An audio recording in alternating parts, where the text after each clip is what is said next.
안녕하십니까. 스트레이트 김의성입니다. 안녕하세요. 주진우입니다. 네, 오늘 이용주, 김정인 기자 나오셨는데요. 특히 이용주 기자는 스트레이트 첫 인사입니다. 네. 각오 한마디 하시죠. 네, 포기하지 않고 끝까지 추적하겠습니다.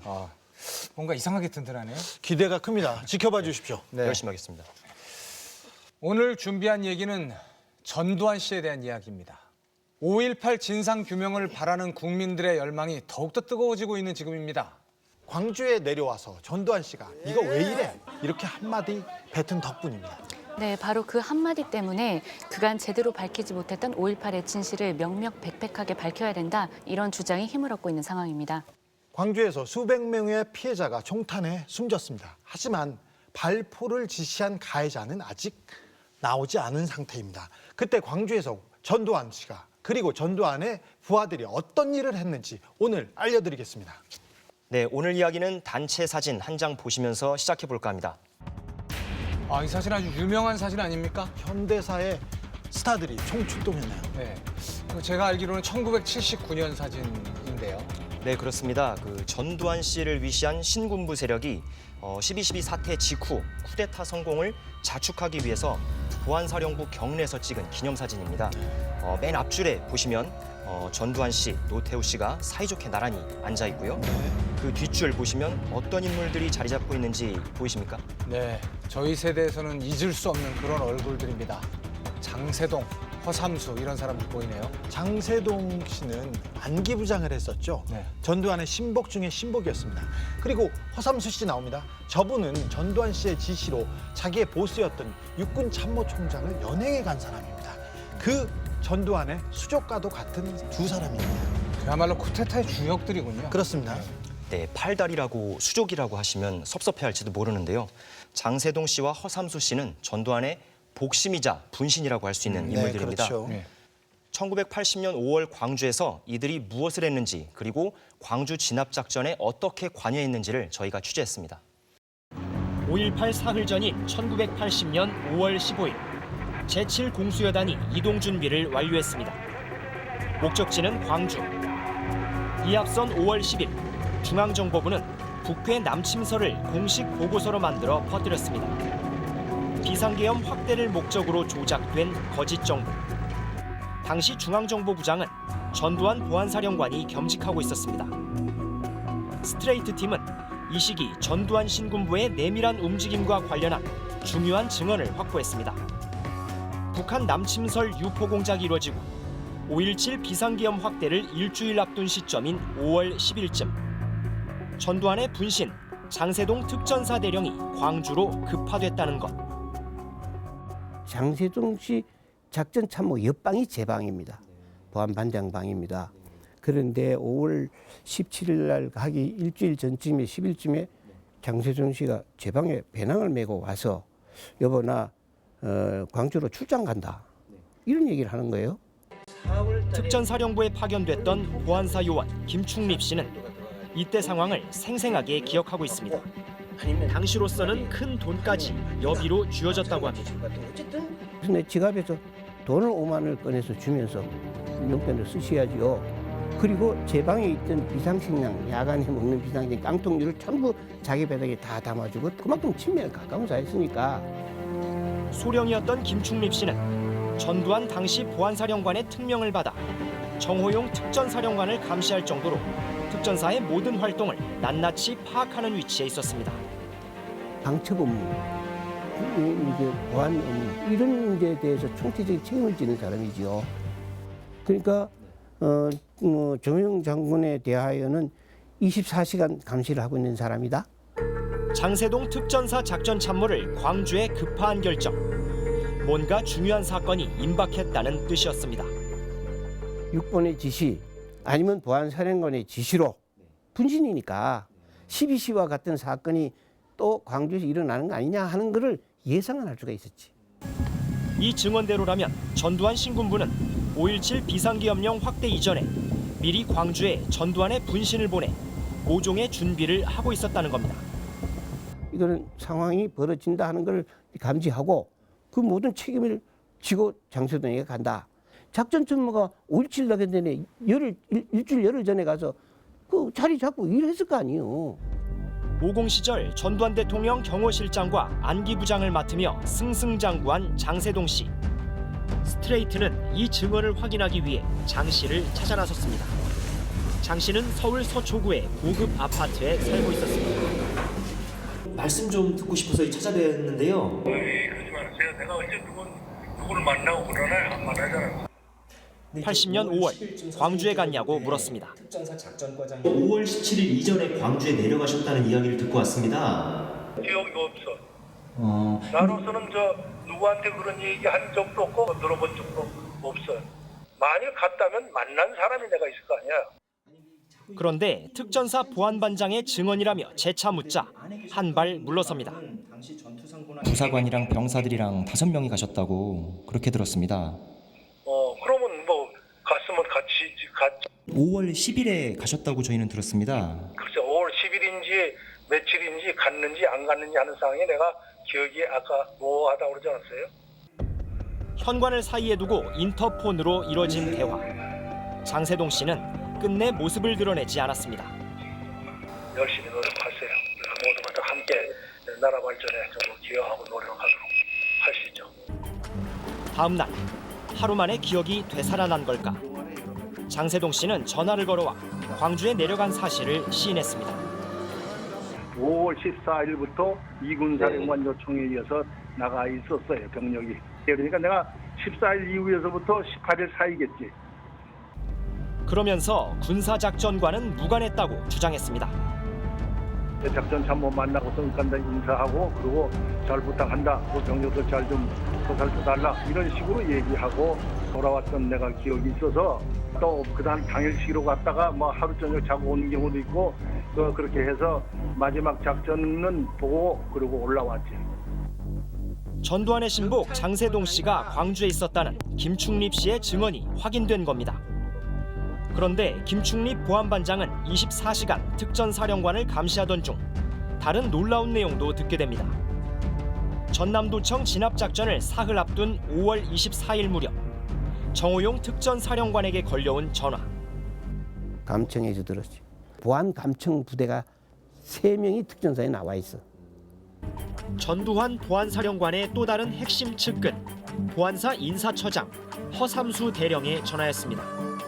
사령관님, 지금 광주 도청 탈환을 27일까지 미룰 게 아니라 사건을 빨리 수습을 해야 되니까 27일 도청 탈환 작전을 한 2, 3일, 4일 땡기는 건 어떻습니까? 인명피해에 대한 우려가 나오자 허삼수 대령은 헬기를 동원하자고 했다고 합니다. 희생이 많이 날 테고 그 도청 탈환이 군부대가 진입하기 어려울 텐데 어떻게 그걸 하려고 그래? 그랬더니 헬기를 이용하면 됩니다. 이런 얘기를 했어요. 일개 대령 계급의 보안사 인사 담당자가 한참 상관인 별 3개 특전사령관에게 헬기 투입을 하자는 사실상 작전 지침을 제시하는 게 가능했을까? 보안소에 있는 허삼수 호화평이 이학보리가 전두환 씨의 3인 아니요. 그 핵심 인물들이 광주도 관할하고 특전사도 관할하고. 증언대로라면 헬기 투입 의견은 보안사 인사 담당자가 아니라 전두환 보안사령관의 의중일 가능성을 배제할 수 없습니다. 네, 장세동 씨와 허삼수 씨의 행보를 증언해준 김충립 전 특전사 보안반장. 전격적으로 TV 인터뷰에 응해주신 건 이번이 처음으로 알고 있는데요. 참 큰 용기를 내신 것 같습니다. 귀한 증언입니다. 네, 그렇습니다. 김충립 전 보안반장은 특전사를 담당했던 보안사 요원이었습니다. 12.6과 5.18 등 전두환 집권 전말을 전두환 씨 가장 가까이서 낱낱이 지켜보기도 했는데요. 최근에 불거진 5.18 왜곡을 지켜보면서 더 이상 안 되겠다, 참지 못하겠다, 진실을 이참에 확실히 밝혀야겠다 이렇게 마음을 먹었다고 합니다.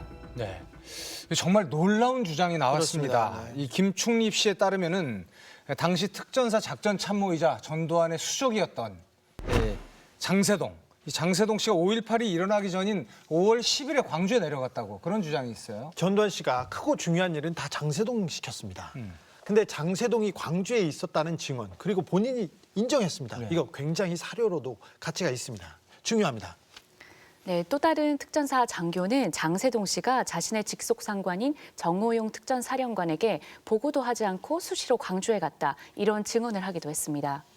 이 직속 상관에게 보고 없이 광주에 갔다. 이거 군대 지휘 체계상 있을 수 없는 일이잖아요. 있을 수 없는 일입니다. 그런데 이 지휘 체계를 무너뜨릴 수 있는 단 한 사람이 있죠. 전두환이죠. 네.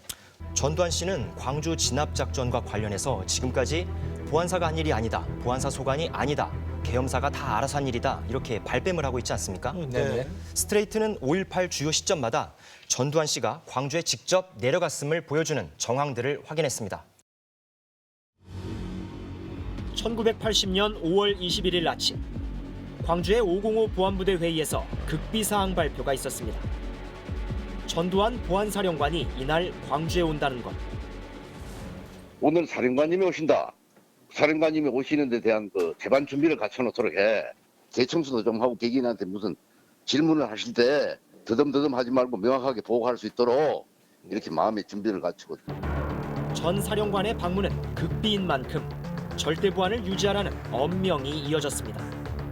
보안부대는 경찰이나 정보부나 여러 분야에서 여러 사람들이 나와 있었습니다. 파견돼 가지고 우리 요원들을 제외한 다른 사람들한테 절대 사령관님 방문하신다는 거 비밀을 해라. 5월 21일 오후 허 수사관은 전두환 사령관이 광주에 왔다는 사실을 확인했습니다. 광주 비행장에 근무하는 유상 망원, 즉 정보를 제공받는 대가로 돈을 지급하는 정보원이 직접 보고한 겁니다.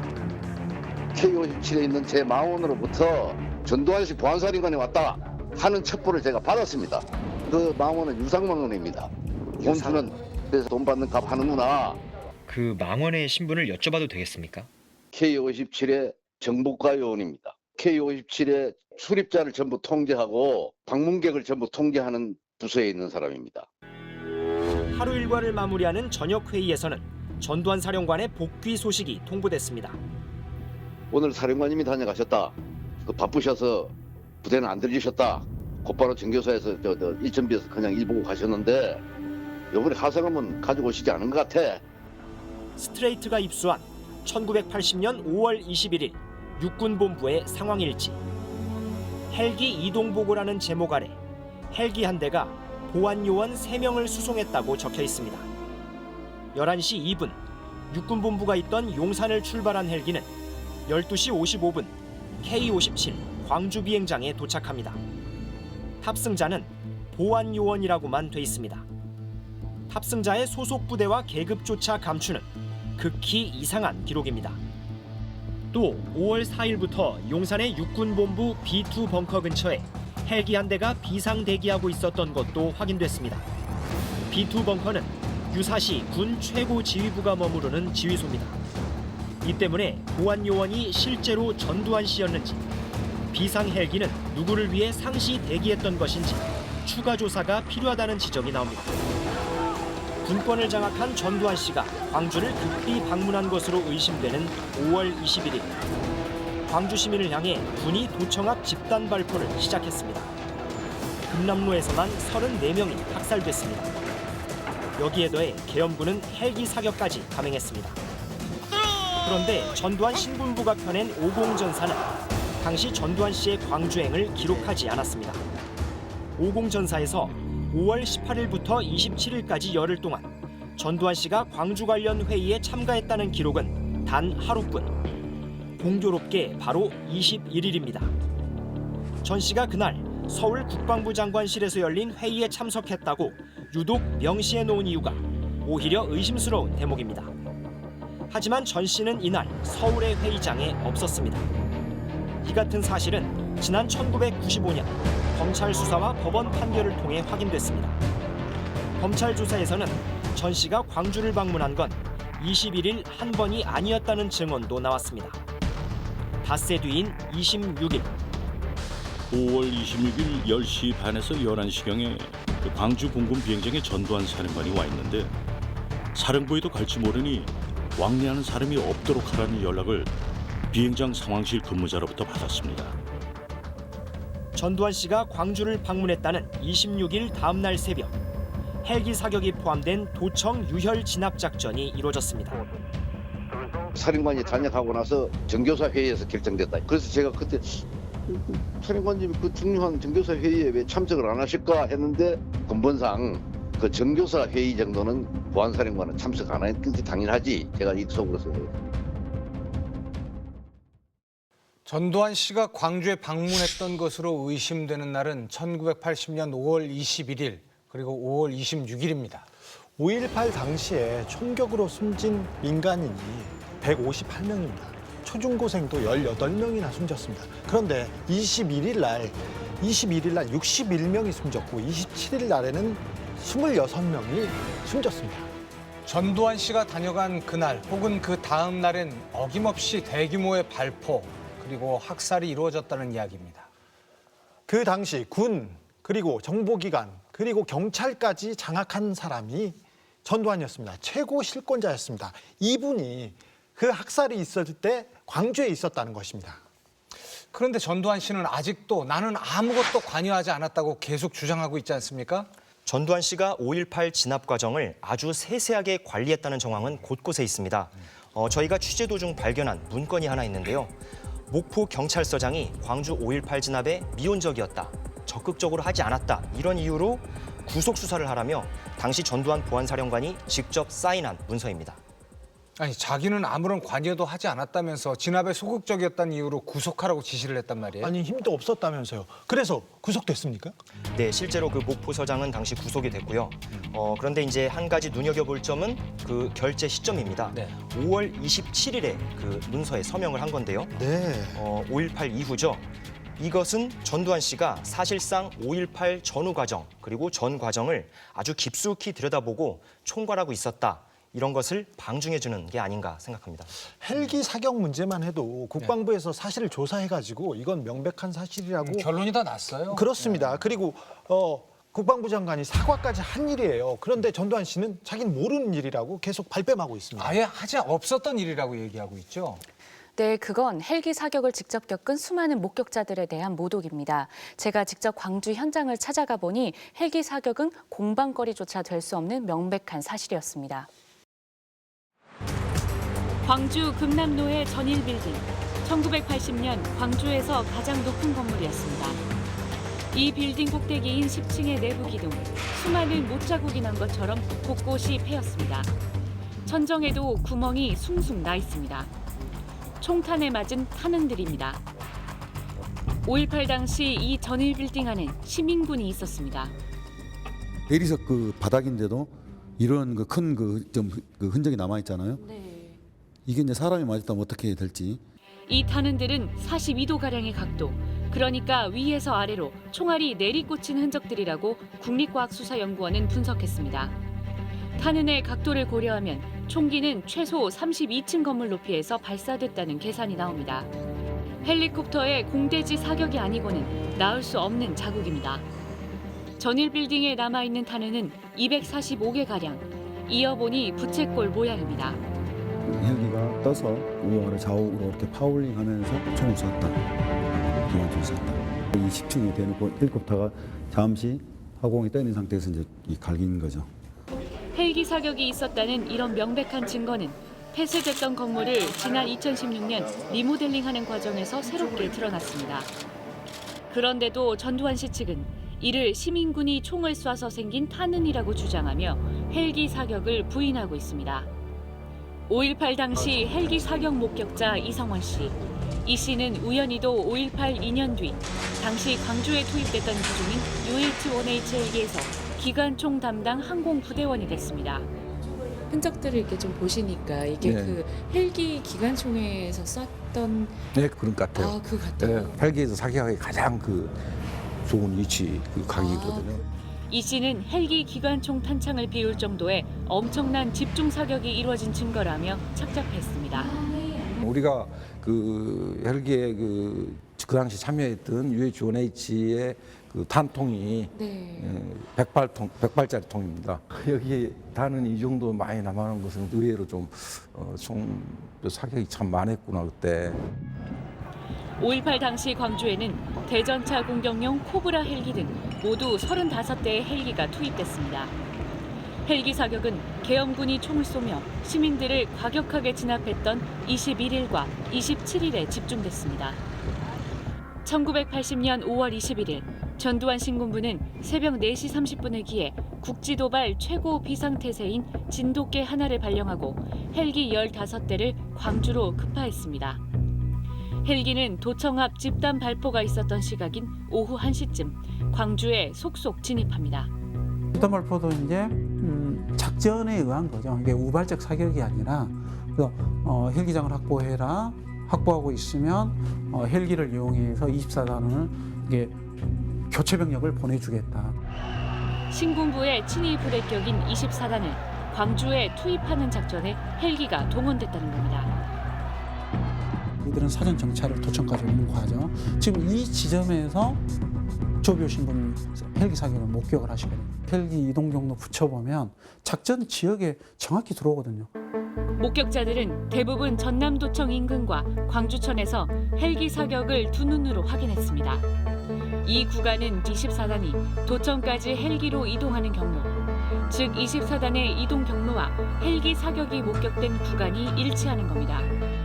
발포가 있는 그 시간과 비슷합니다. 헬리콥터에서 그 불이 반짝 한 그러니까 육안으로 볼 때는 한 1m나 정도라 될까. 그 두두두두둑 하는 그냥 아주 지축을 울려요. 지금 그때까지 제가 들어본 그런 총소리 못 들어봤어요. 헬기가 시민들이 탄 지프차를 따라오며 조준 발사했다는 증언까지 헬기 사격에 대한 증언은 수없이 많습니다. 차는 요리 가고 헬기는 차 뒤로 따라왔으니까. 그러지 헬기는 여기서 오고. 그런데 이쪽에서도 엄청 아주 살벌한 긴장을 하더라고. 같이 타시는 분들이 그 헬기가 계속 차를 따르면서 이제 이렇게 내려오더라고. 또 올라가고.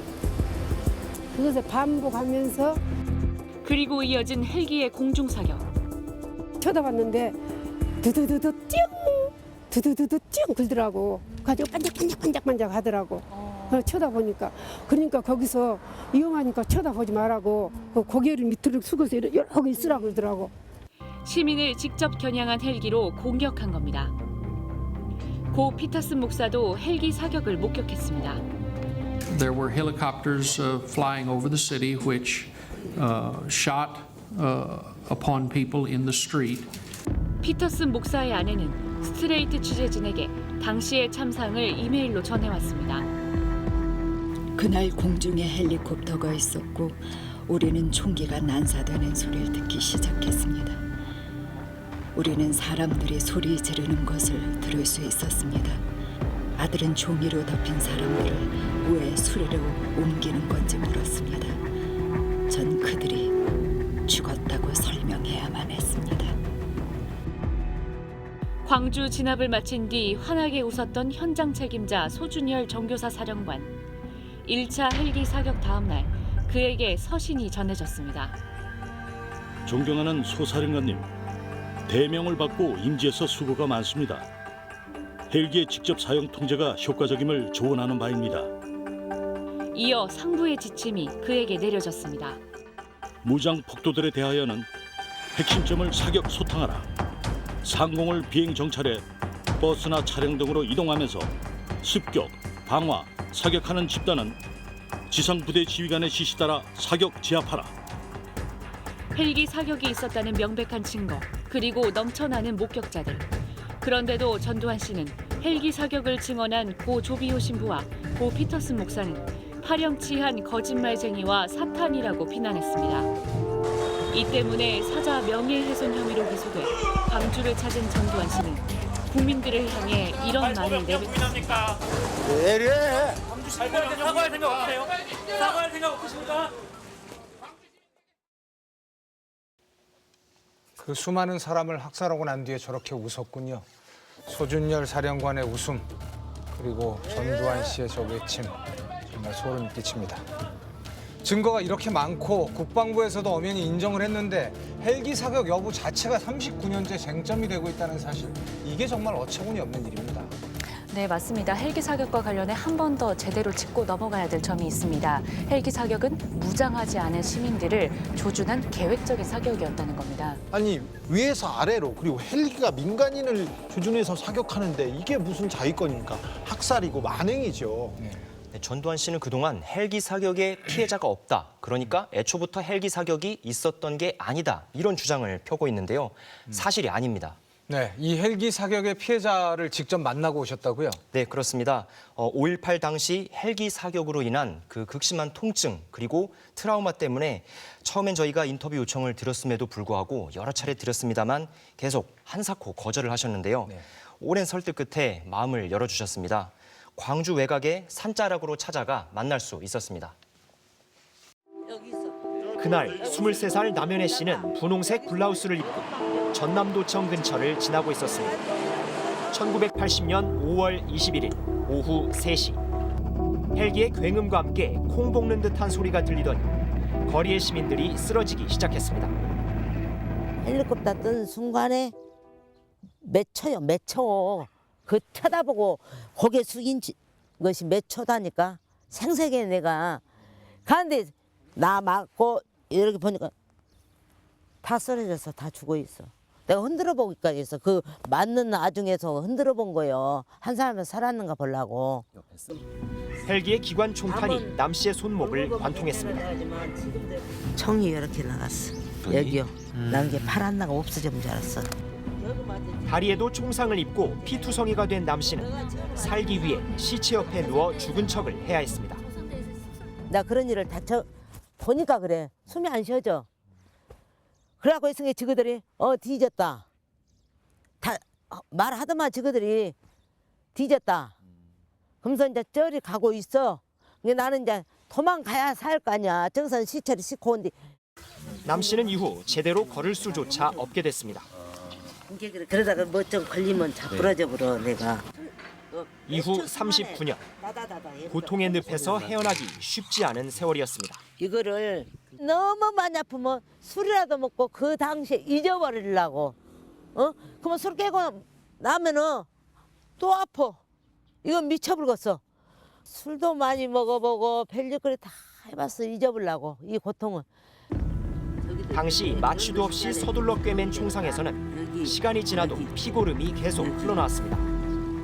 1989년 7월 수술을 받은 남 씨의 몸에선 10원 동전 크기의 총탄 파편이 나왔습니다. 지그들이 말한 말은 다 들려. 내 귀에서.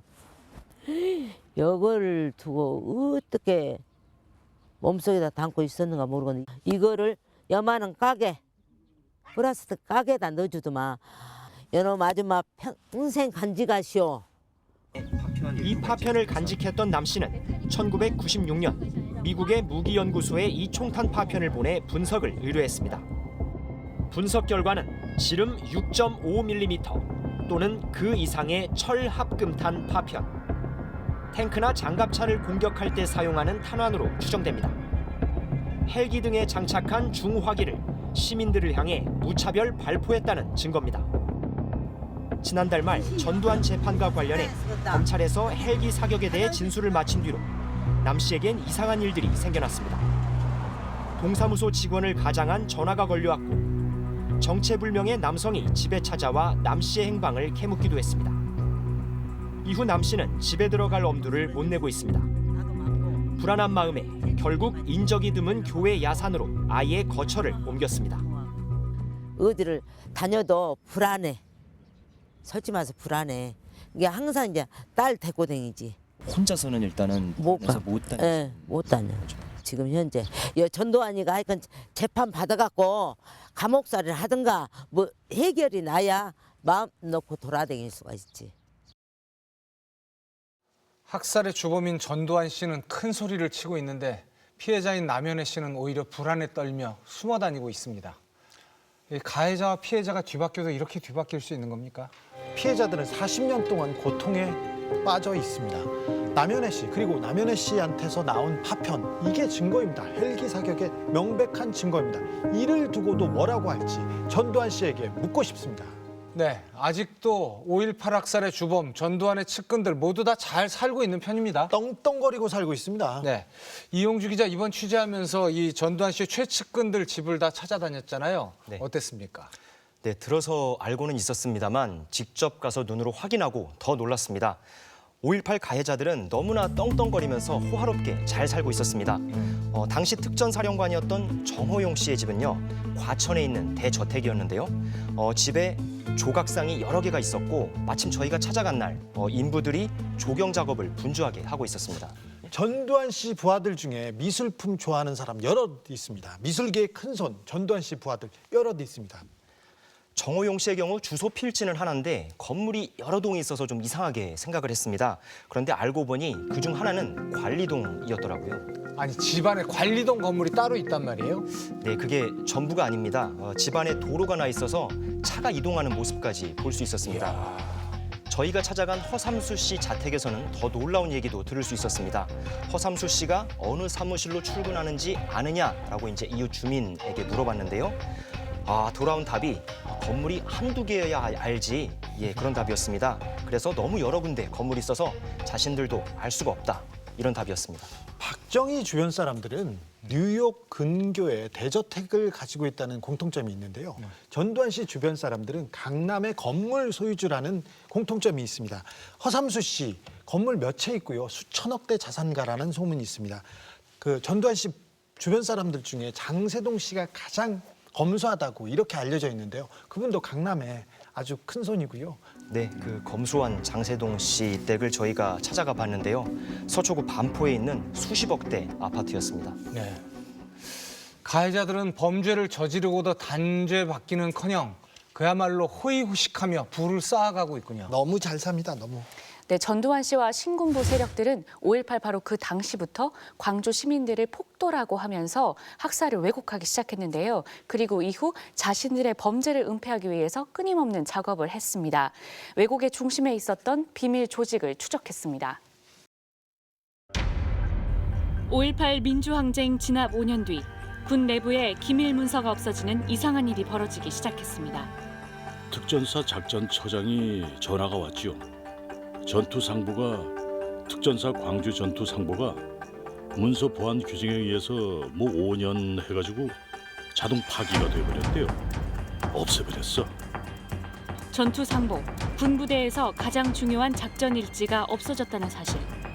1985년 총선에서 집권 여당인 민정당이 참패하고 5.18의 진상을 밝히라는 국민적 요구가 거세지기 시작한 시점이었습니다. 처음으로 문제가 될 수 있다고 인식을 한 거예요. 본인들의 정권이 영원할 거라고 생각했고 안기부 중심으로 해서 그 5.18 관련 관계기관 대책위가 꾸려졌다라는 기록이 남아버렸으니까. 당시 5.18과 관련된 기밀 자료를 긁어모았다는 비밀 조직. 이들은 누구일까? 스트레이트는 이 조직에 대한 문건을 입수했습니다. 1985년 관계장관 대책회의 자료에 적힌 비밀 조직의 이름은 광주 사태 진상 규명위. 진실을 규명하는 게 아니라 규명, 즉 연구한다는 이 조직의 대외적 의장 명칭은 80위원회입니다. 수세적 입장을 견지할 경우 오히려 문제 확대 소지가 답은 문제 불씨를 제거하고 과감하게 사태 진상 규명 방침 결정, 대국민 홍보문 작성 계획. 이들은 당시 진압작전이 불가피했다고 홍보하기 위해 언론사의 5.18 프로그램 인터뷰 대상자까지 일일이 지정했던 것으로 드러났습니다. 이 비밀 조직의 주축은 안기부. 당시 안기부장은 전두환의 분신 장세동 씨였습니다. 당시 전투상보나 이런 일지 이런 게 다 사라졌다고 하더라고요. 사라질 수가 없어. 사라질 수가 없어. 그 폐기 일정이 언제일지는 모르지만은 그 일지는 사라지는 게 아니에요. 80위원회에는 안기부를 중심으로 국무총리실, 청와대와 민정당, 법무부의 검사들까지 잔혹한 폭력의 참상을 감추기 위해 온갖 권력기관들이 총동원됐습니다.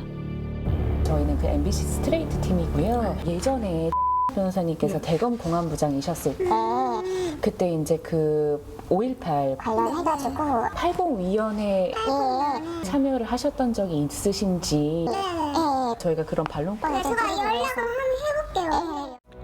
80위원회에 이어 육군 80 대책위, 그리고 5.11 연구위원회. 광주 청문회 등 진상 규명에 대한 국민의 목소리가 커질 때마다 이름만 바뀐 조직들이 어김없이 출연했습니다. 5.18 이후에 있어서는 군 기록이랄지 이런 것들을 갖다 조작을 합니다. 말하자면 바꿔 쓰는 거예요. 그리고 아주 중요한 자료는 없애버려, 소각해버려. 1988년 청문회에 대비해 만들어진 기밀 문서 점검표. 무장 헬기 항공 임무의 문제점이라며 불확실한 표적에 공중 사격을 요청했다는 문건에 대해 문제되는 부분이 너무 많다며 공식 문서로 남길지 검토하자고 합니다. 헬기 사격과 관련한 문서 자체를 감추려 한 음모였습니다. 스트레이트는 군 내부에서 5.18 상황을 어떻게 은폐하고 왜곡할지 논의하는 내밀한 문건을 입수했습니다. 1988년 청문회를 앞두고 5.18 당시 계엄군이 대검으로 젊은 여성의 가슴을 찔러 살해했다는 의혹이 불거졌습니다. 훗날 사실로 드러난 이 의혹에 대해 대응책을 고민하던 군은 청와대와 국방부 등의 자문을 구했습니다. 그러자 대검을 갖고 있지 않았던 것으로 하라는 의견이 왔습니다. 누가 이런 의견을 냈나 봤더니 전두환의 최측근인 최세창 당시 합참의장이었습니다. 최 씨는 5.18 당시 진압에 나섰던 특전사 3여단장으로 바로 자신의 부대에서 대검을 갖고 있었다는 사실을 은폐하려 했던 것으로 보입니다.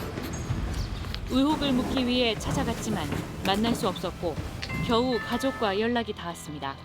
3여단장이실 때 있었던 일들에 관련해서 그런 일들이 없었다 이렇게 약간 은폐하시려던 정황이 좀 있어서 그걸 은폐라고 단정하는 이유가 뭐예요? 대검은? 미휴대한 걸로 해라라고 이제 해라가 아니라 했으니까 해라 그랬겠지. 그걸 뭐 그렇게 거짓말할 뿐이 아니에요. 그런 몇십 년을 다 서서히 한두 번 아니고 법정에서 다 기록하고 다 발표한 내용인데 왜 자꾸 딴 걸 가지고 밀고 늘었어요? 재판에서 다 발표난 거 아니에요? 어디에 가면 저희가 좀 만나뵐 수 있을까요? 뭐 말레이시아까지 가려고요? 이후 최세창 합창의장의 의견을 검토한 군은 사진이나 증언 등 증거들이 있다며 대검을 안 갖고 있었다고 하긴 곤란하다고 씁니다. 대신 대검으로 인한 잔악한 행위는 없었다고 하자는 대응 논리를 만들어냈습니다.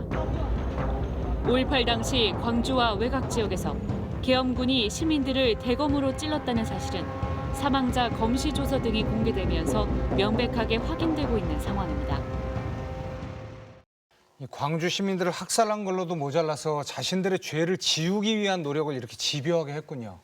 네, 5.18 은폐 왜곡 조직에 있었던 사람들은 이후 장관 차관으로 승승장구했습니다. 사실 광주 학살범들이 우리 군의 핵심이었어요. 그런데 그 이후에 그 핵심이 넘어갑니다. 광주 학살을 은폐한 사람들한테 넘어갔습니다. 불과 얼마 전까지 요직은 이 사람들이 다 차지했습니다. 네, 이들의 왜곡은 최근 들어 속속 그 실체가 드러나고 있습니다. 지난해 국방부 특조위가 꾸려지자 군사편찬연구소는 지금까지 드러나지 않았던 문건들을 무더기로 갖다 줬습니다. 지하 수장고에 밀봉해 있었던 300건, 400건이 되는 그 자료들을 모두 다 넘긴 겁니다. 네, 방금 전 VCR에서 보셨던 그 문건들이 바로 그 내용인데요. 이 문건의 존재를 알고 있었던 그 내부자들은 내용이 너무 민감해서 차마 공개하지도 파기하지도 못하고 있었는데요. 그러다가 39년이 흐른 뒤 지금에서야 그 내용들이 하나둘씩 나오고 있는 겁니다. 이명박근혜 정권 때까지만 해도 이런 내용이 나올 수도 없었고요. 나왔다고 하더라도 바로 밀봉됐겠죠. 오히려 지금 나온 게 다행인 거네요. 네, 그렇습니다. 뭐 역사의 한 페이지를 정리하고 넘어가야 될 때 아닌가 이렇게 생각합니다. 네, 심지어 문서를 조작해서 훈장을 받아내는 일도 밝혀졌습니다. 광주 한 마을에 11살 아이까지 무참히 살해한 공수부대원들이 아군끼리의 5인 사격으로 사망을 하자 폭도의 흉탄에 맞아 사망했다. 이렇게 거짓으로 올려서 무공 훈장을 받기도 했습니다. 학살도 문제지만 이게 왜곡, 조작 이것도 중요한 문제입니다. 그런데 이 광주 학살에 대한 왜곡, 조작에 대해서는 어떠한 조사도 없었고요. 어떠한 처벌도 없었습니다. 네, 그 결과 왜곡과 조작의 역사는 39년이 흐른 지금까지 도돌이표처럼 반복되고 있습니다. 임신 8개월이었던 24살 딸을 계엄군의 총탄에 잃은 어머니가 9년 뒤 청문회장에 나왔습니다. 실은 오늘 여기 오기에는 마음을 크게 갖고 왔습니다. 여기 민정당 의원님들한테요. 더도 덜도 하지 말고 나 같은 경우 한 번만 당해보시라고. 그러면 제 마음을 알 것이라고 그런 말 한마디로 꼭 하려고 했는데 아무도 안 나오셨습니다. 수고하셨습니다. 그런데 이때 청문회에 불려 나왔던 5.18 진압군들은 예행 연습까지 진행했습니다. 그것도 청문회에서 진실을 밝혀야 하는 민정당의 비호 아래 호텔에서 리허설을 받았던 것이 군 문건에 남아 있습니다. 네 표정은 진실하지 않아. 그럴 때는 조금 더 인상은 이렇게, 말투는 이렇게 하고, 실제 똑같은 질문지를 던져주니까 답변지도 다 만들어줬거든요. 울분을 토하면서 호소력을 발휘해라. 증언 시 군인 특유의 우직성과 저돌성으로 강경 대응하라는 등의 청문회 작전 지침은 그대로 반영됐습니다. 도청을 진압하고 나서 도청을 철수하는 부대원들에게 시민들이 박수를 보냈다는 데 사실입니까? 예, 그때 당시 저희가 이제 나와가지고 그 체포한 시민군은 약 한 200여 명 됐는데 그 전까지만 해도 정말 고요하고 적막했던 그와 같은 광주시에 활기가 넘치면서 많은 그 시민들이 나왔습니다. 나와가지고 연도에서 박수를 분명히 저희한테 보내줬습니다.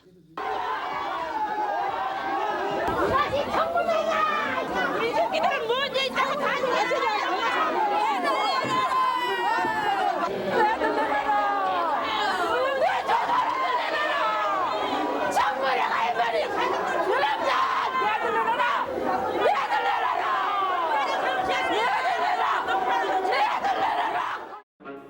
광주 청문회는 5.18의 책임자 전두환 씨의 증언이 아닌 연설을 끝으로 마무리됐습니다.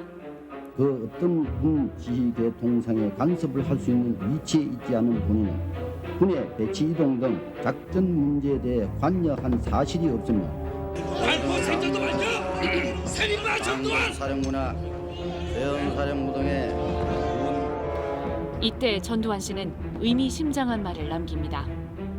저에게 숙제로서 과해 주십시오.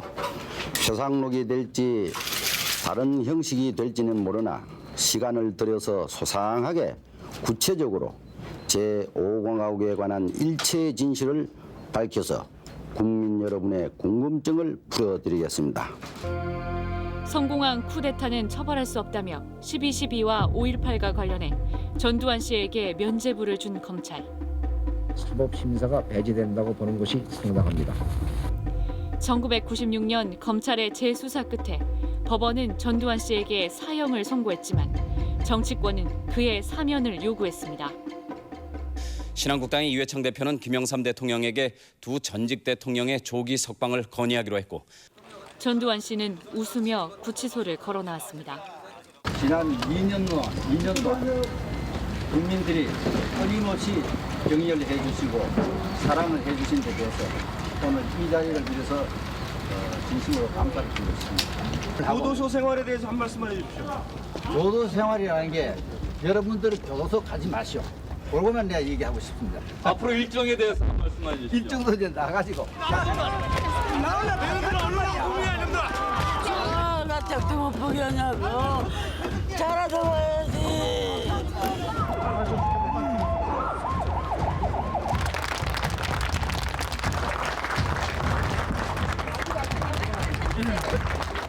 전두환 씨는 89년 청문회에서 했던 자신의 말대로 재작년 회고록을 냈습니다.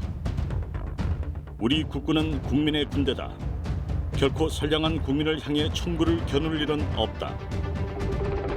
더욱이 광주에서 양민에 대한 국군의 의도적이고 무차별적인 살상 행위는 일어나지 않았고 세월이 흐른 뒤 역사의 진실을 뒤집겠다며 나선 겁니다. 5.18 애국병의 폄훼의 집대성이라고 보거든요. 역사 쿠데타를 시도하는 거죠.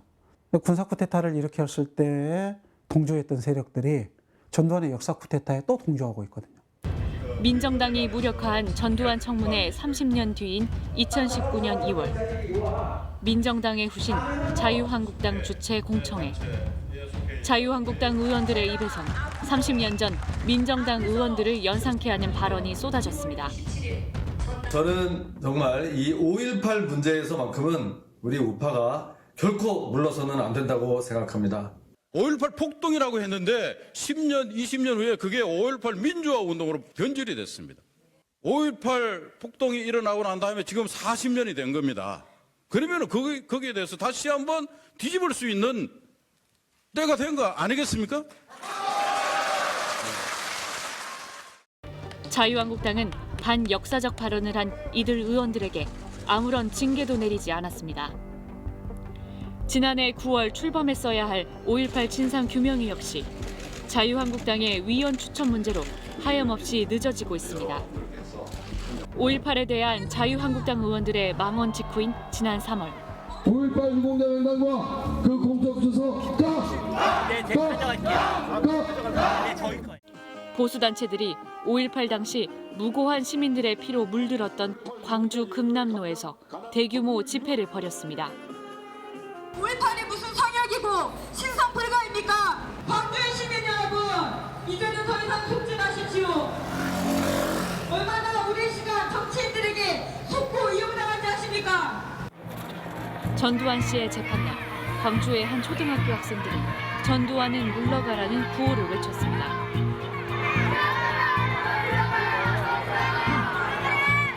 보수단체들은 그러자 이 초등학교로 몰려가 시위를 벌였습니다. 어린 학생들이 정치의 도구로 이용돼서는 안 됩니다. 그건 나라가 아닙니다. 임신 8개월, 행복한 새댁이었던 최미애 씨. 미애 씨는 남편을 마중하러 잠시 집 밖으로 나갔다 계엄군의 총에 쓰러졌습니다. 5월 21일, 그날은 석가탄신일이었습니다. 어머니는 꽃다운 딸을, 뱃속 손주를 그렇게 잃었습니다. 부호가 무엇입니까?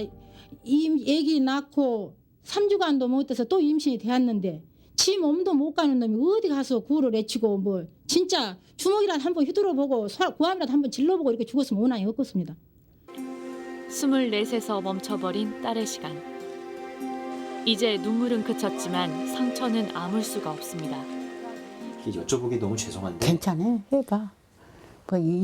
이거 이런 일이 한두 번인가? 네. 30몇 년을 해왔는데. 다른 게 아니고 전두환 씨가 광주에 왔었잖아요. 이제 재판 받으러.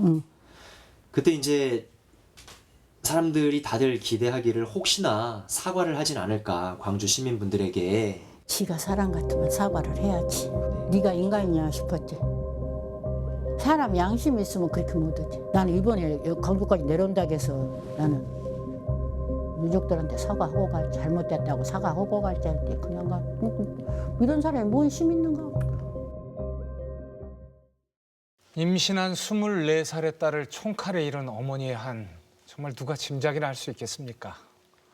30년 전 광주 청문회에서 충격적인 일들이 많았습니다. 그때 학살의 주범들을 위해서 끝까지 몸바쳐서 막던 민정당 의원들 기억납니다. 그런데 지금 자한당 의원들 어떻게 하고 있습니까? 그때 민정당 의원들하고 똑같이 하고 있습니다. 네, 자유한국당은 5.18 진상조사위를 출범하기로 해놓고 조사위원 추천을 제대로 하지 않으면서 아예 대놓고 방해를 펼치고 있는 그런 모습을 보이고 있습니다. 5.18 망언을 쏟아냈던 3인에 대한 징계도 지금 흐지부지 되고 있는 상황입니다. 심지어 자유한국당은 이 지만원 씨를 그 조사위원으로 추천하기도 했었잖아요. 그리고 얼마 전 새로운 기관총 사격에 대한 기록이 발견됐다고요? 네, 80년 5월 광주에서 기관총 사격으로 47명이 사망했다, 이런 국방부 문건이 나왔습니다. 그런데 기관총 사망자 47명, 원래 이런 기록을 지우고 대신 기타 사망자 48명, 이렇게 조작해놓은 정황이 확인되기도 했습니다. 네, 계속해서 헬기 사격, 기관총 사격과 관련된 증거들이 추가로 발견되고 있는데요. 전두환 씨의 재판은 앞으로 어떻게 진행됩니까? 전두환 씨는 다음 기회에 또 재판에 안 나오신다고 합니다. 법 위에 사시던 분 아닙니까? 그런데 국민들의 관심이 있으면 이분도 법정에 끌려 나올 수밖에 없습니다. 저희가 취재 도중 만난 피해자들은 모두 지금이라도 전두환 씨가 진심으로 사죄를 하면 우린 용서할 수 있다, 이렇게 말을 했습니다. 하지만 전두환 씨는 사과는커녕 모든 증거 앞에 저항을 하고 있습니다. 광주의 역사를 바로 세우는 일은 그래서 지금부터가 중요한 시점입니다. 너무 쉽게 풀어줬습니다. 반성과 사과를 해도 벌은 벌대로 받아야 하는데 사과도 반성도 없는 사람을 벌을 제대로 주지 않고 풀어주니까 이제 와서 적반하장으로 기억의 쿠데타를 일으키고 있습니다. 5.18 광주 학살은 명백한 역사적 진실입니다. 이를 두고 이견이 있다거나 논쟁의 여지가 있다고 막말하는 사람들, 이들도 학살의 동조자일 따름입니다. 저희 스트레이트는 개편을 맞아서 더 많은 분들과 함께 할 수 있도록 시간대를 옮기게 됐습니다. 2주간의 재정비 시간을 가진 뒤 4월 15일부터는 매주 월요일 밤 9시에 찾아뵙게 됐습니다. 끈질긴 추적 저널리즘 탐사기획 스트레이트. 저희는 다음 시간에 뵙겠습니다.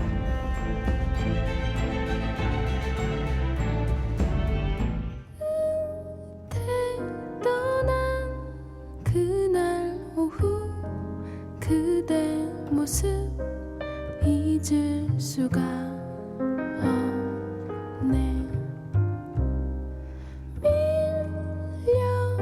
밀려들던 사람들의 함성 소리 얼어붙은 거리 문 밖을 나가 그대를 찾아 아무리 크게 울어봐도 소용없어